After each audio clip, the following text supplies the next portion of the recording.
सभी को मेरा नमस्ते।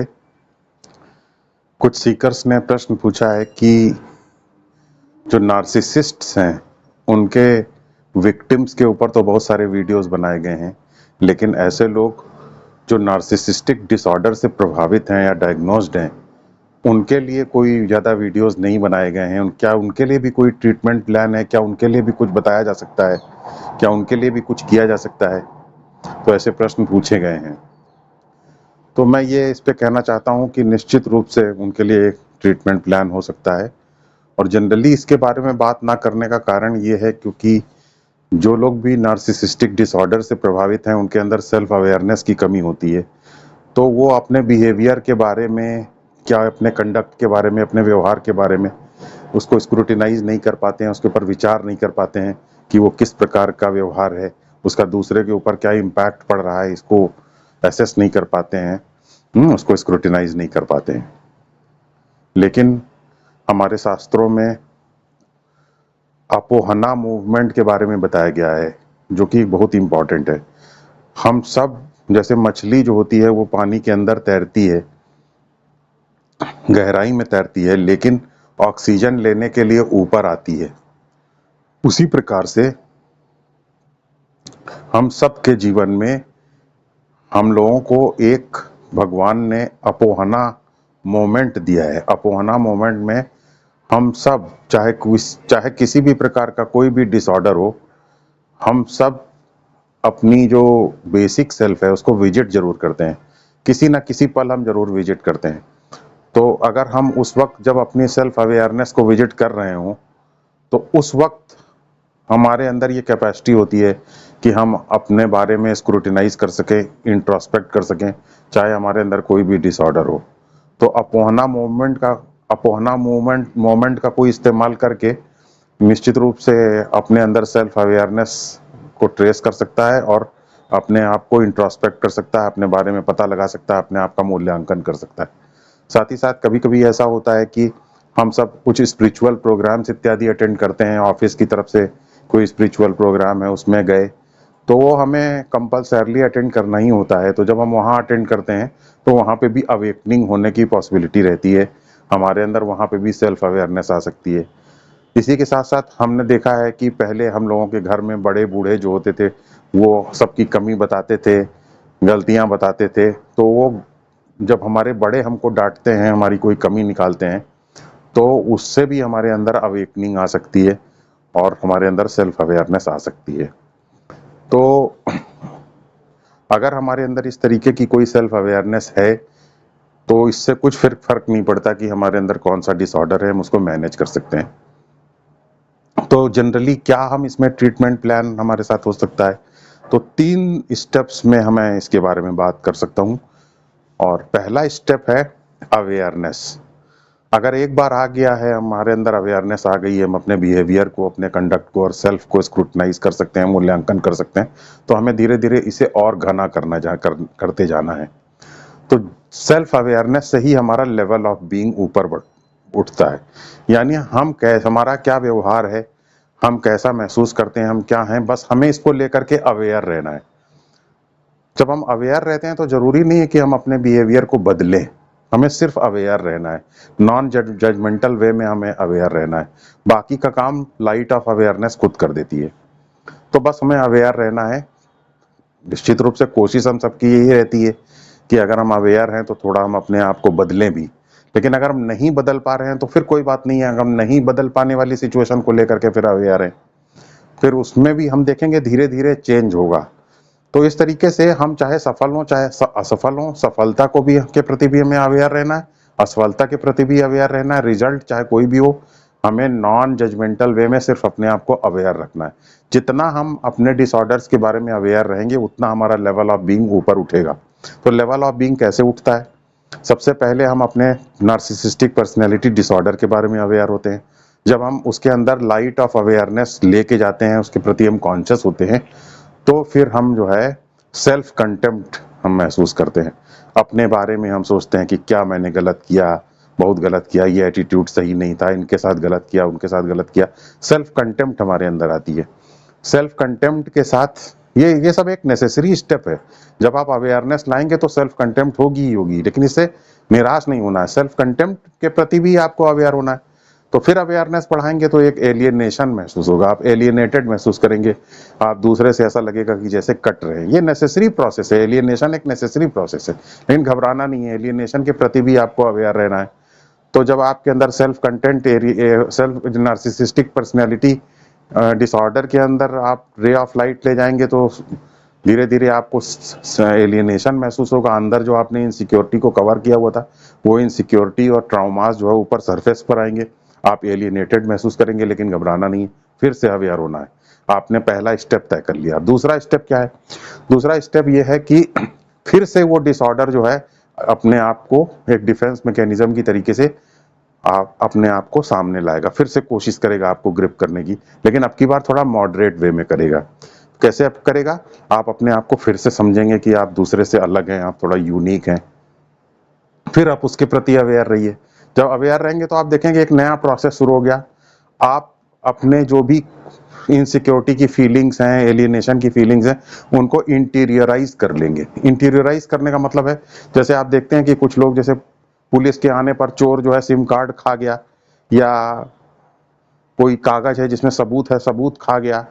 तो ये सबूत क्यों हम खा जाते हैं? ये इसलिए खा जाते हैं ताकि सबूत के हमारे जो अगेंस्ट सबूत के अंदर एलिमेंट है उसके प्रति हम अवेयर ना हो सकें, वो हमारी निगाह में ना आ सके, ताकि हम उसके नेगेटिविटी से बच सकें। इसी को कहते हैं इंटीरियराइजेशन। तो इसी तरीके से हम फीलिंग्स की नेगेटिविटी को ना महसूस कर सकें, वो हमें परसिक्यूट ना कर सके, इसलिए हम फीलिंग को इंटीरियराइज कर लेते हैं, फीलिंग को चबा जाते हैं। चबा जाना मतलब इंटीरियराइज कर लेते हैं, उसको आत्मसात कर लेते हैं। आत्मसात कर लेना एक ज्यादा सही वर्ड है, तो उसे हम आत्मसात कर लेते हैं। फिर हम अपने इस इंटीरियराइजेशन के प्रोसेस के प्रति भी अवेयर होंगे, क्योंकि ये इंटीरियराइजेशन भी खतरनाक है, इसके अंदर से हमें अंदर से ये जख्म देता है। तो हम पाएंगे कि जब हम इसके प्रति भी अवेयर होंगे तो हम देखेंगे कि हमारे अंदर एक नया प्रोसेस शुरू हो गया। हम एक डिफेंस मैकेनिज्म की तरह से अपनी रियलिटी को थोड़ा लेस अप करने के लिए, अपनी रियलिटी को थोड़ा हाइटन करने के लिए, उसमें फैंटेसी मिला करके, उसके अंदर झूठ को थोड़ा सा मिला करके, उसको और हाइटन करके और बेहतर बना करके प्रस्तुत करने की हमारे अंदर आदत आएगी। तो हम इसके प्रति भी जब अवेयर होंगे तो इस अवेयरनेस से फिर हमारा लेवल ऑफ बीइंग ऊपर चढ़ेगा। तो लेवल ऑफ बीइंग अब ऊपर चढ़ रहा है तो क्या होगा? अब लेवल ऑफ बीइंग ऊपर चढ़ेगा तो धीरे धीरे हम इमोशनली ऑनेस्ट हो जाएंगे। इमोशनली ऑनेस्ट होने पर भी हम जब अपनी इमोशनल ऑनेस्टी के प्रति भी अवेयर होंगे, तब हम पाएंगे कि हमारी सेल्फ अवेयरनेस और ज्यादा ग्रो हो रही है। सेल्फ अवेयरनेस जब हमारी और ज्यादा ग्रो होगी, तब फिर हमारे हाथ में हाईएस्ट अचीवमेंट हमारा आने लग जाएगा। और वो हाईएस्ट अचीवमेंट क्या है? कि हमारे अंदर जो भी नेगेटिविटी और इनसिक्योरिटी है, उससे हम कुछ ऐसा क्रिएट करना सीख जाएंगे जो कि वैल्यूएबल हो। हम कुछ उससे ग्रो करना सीख जाएंगे, अपनी सेल्फ ग्रोथ को हम अचीव कर सकेंगे। तो ये एक जर्नी है जो हमारे लेवल ऑफ बीइंग के उठने से प्रारंभ होती है, और लेवल ऑफ बीइंग को उठाने का काम करती है हमारी अवेयरनेस। ये है स्टेप 1। इस पूरी बात जो इतनी मैंने बताई है स्टेप 1। स्टेप 2 क्या है?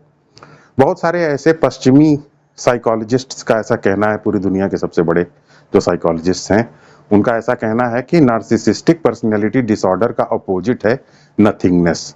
यानी नथिंगनेस जो है, जब आप अपने आप को नथिंग समझते हैं, कुछ नहीं समझते हैं, तो आप एक एंटी नार्सिसिस्टिक सिचुएशन अपने अंदर क्रिएट करते हैं, जो कि आपके एंटीथीसिस क्रिएट करते हैं, उसका विलोम क्रिएट करते हैं, विरोध क्रिएट करते हैं, जो आपके नार्सिसिस्टिक पर्सनैलिटी डिसऑर्डर के अगेंस्ट काम करता है।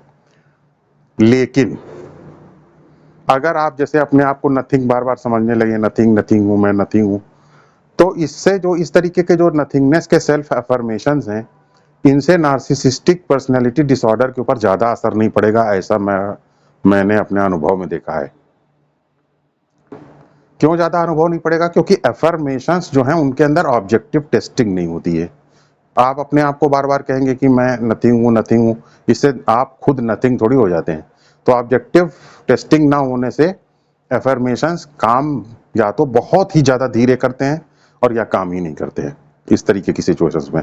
तो फिर क्या चीज काम कर सकती है? नथिंगनेस का ही एक ऑब्जेक्टिव रियलिटी के अनुसार अगर नथिंगनेस को ऊपर हम विचार करें, तो वो है रिलेशनशिप को ठीक करना। रिलेशनशिप को ठीक करने से हम वाकई नथिंग हो जाते हैं, क्योंकि जब तक हम नथिंग अपने आप को नहीं हो जाएंगे तब तक हम दूसरे के साथ रिलेशनशिप को ठीक नहीं करेंगे। तो रिलेशनशिप को ठीक ना करना एक तरह की रिलेशनशिप को ठीक करना एक स्पिरिचुअल प्रैक्टिस है। हम पहले जब नार्सिसिस्टिक पर्सनालिटी डिसऑर्डर रखते थे तो हम रिलेशनशिप नहीं रखते थे, दूसरे को कंट्रोल करते थे, दूसरे को अपने एंड्स के लिए मजबूर करते थे। लेकिन अब हम नार्सिसिस्टिक पर्सनालिटी डिसऑर्डर को खत्म करना चाहते हैं तो हमें क्या काम करना पड़ेगा, उनसे सेल्फलेस रिलेशनशिप रखना पड़ेगा। लेकिन ये बहुत कठिन होता है सेल्फलेस रिलेशनशिप रखना, लेकिन बहुत तेजी से इसमें ग्रोथ होती है, बहुत तेजी से आपकी सेल्फ ग्रोथ होती है। मैंने इसको प्रैक्टिस किया और मैंने इसके ऊपर एक प्रोग्राम भी डेवलप किया है और मैंने इसको पढ़ाया भी है।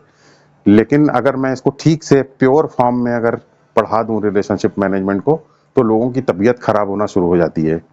तो इसीलिए मैं इसको एकदम प्योर फॉर्म में नहीं व्यक्त करता हूँ। लेकिन अगर आप मुझसे पूछते हैं कि रिलेशनशिप मैनेजमेंट कैसे इंश्योर किया जा सकता है, इसके बेसिक स्टेप्स क्या है, तो मैं आपको एक ही लाइन में बता देता हूँ कि रिलेशनशिप मैनेजमेंट का सबसे बेसिक स्टेप है रिएक्ट ना करना। हम दूसरे की किसी भी बात पर रिएक्ट नहीं करेंगे, चाहे वो कुछ गलत बोले चाहे सही, रुकेंगे, वेट करेंगे, रिएक्ट नहीं करेंगे।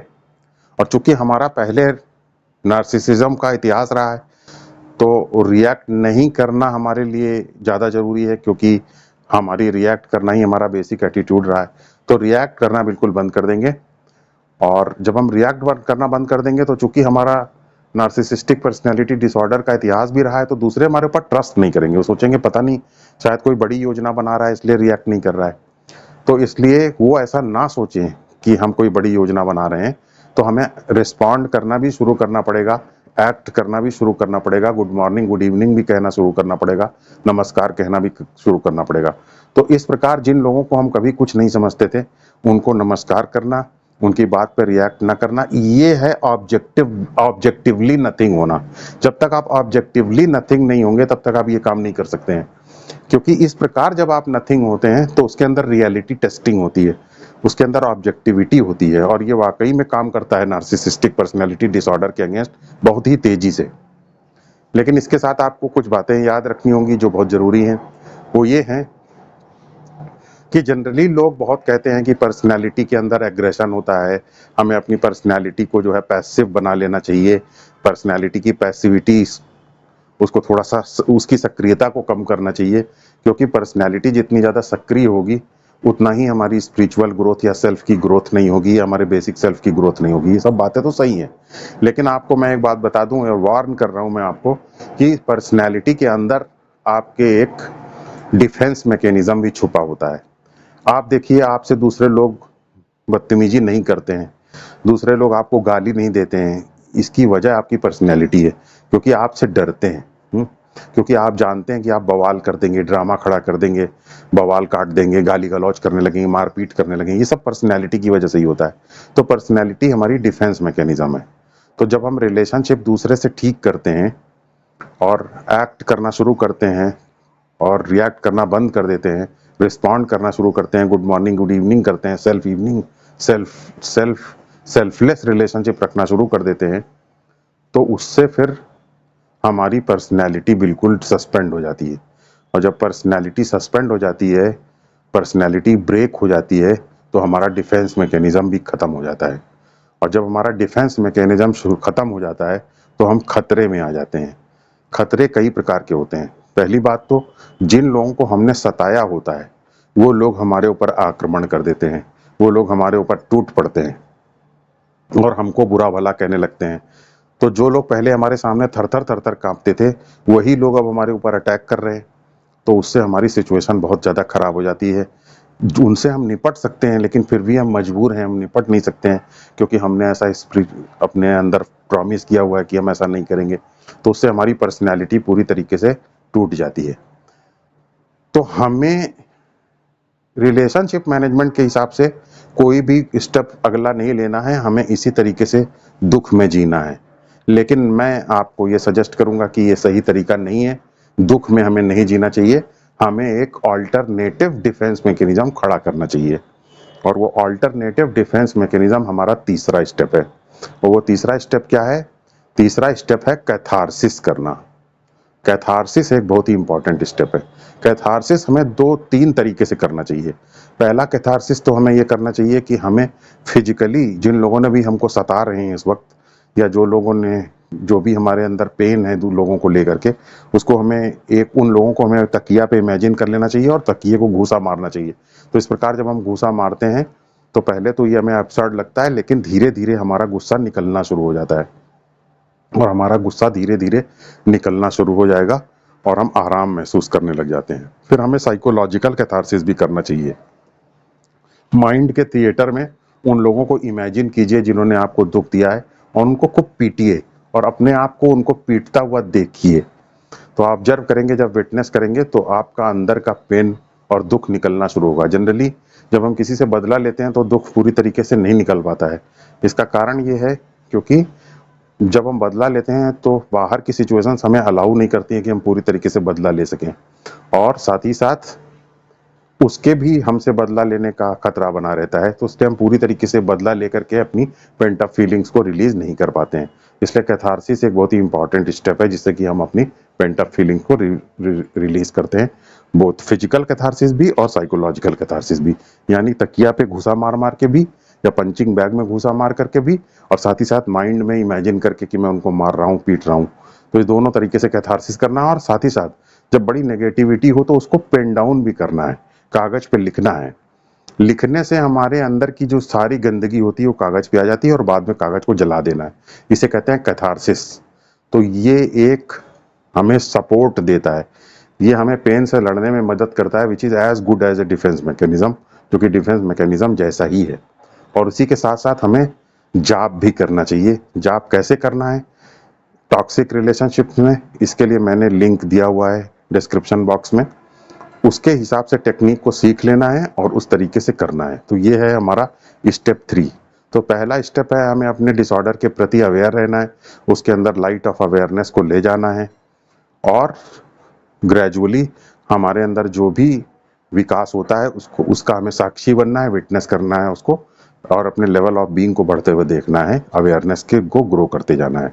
ये स्टेप 1 है। स्टेप 2 है कि हमें रिलेशनशिप मैनेजमेंट के द्वारा रिलेशनशिप ठीक रखना है लोगों से, और इस तरीके से रिएक्ट करना बंद करना है, एक्ट करना शुरू करना है।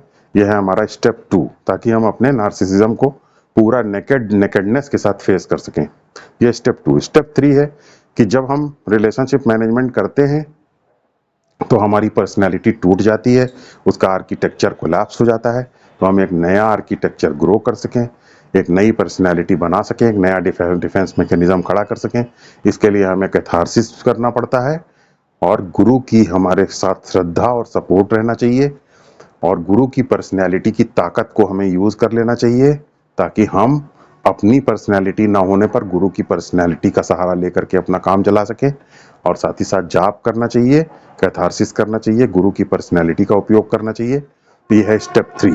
ये 3 स्टेप्स को फॉलो करने से आप जो है किसी भी तरीके के इन डिसऑर्डर से लड़ सकते हैं और जीत सकते हैं और इनको रिफाइन कर सकते हैं, कुछ इसके अंदर से वैल्यूएबल बना सकते हैं।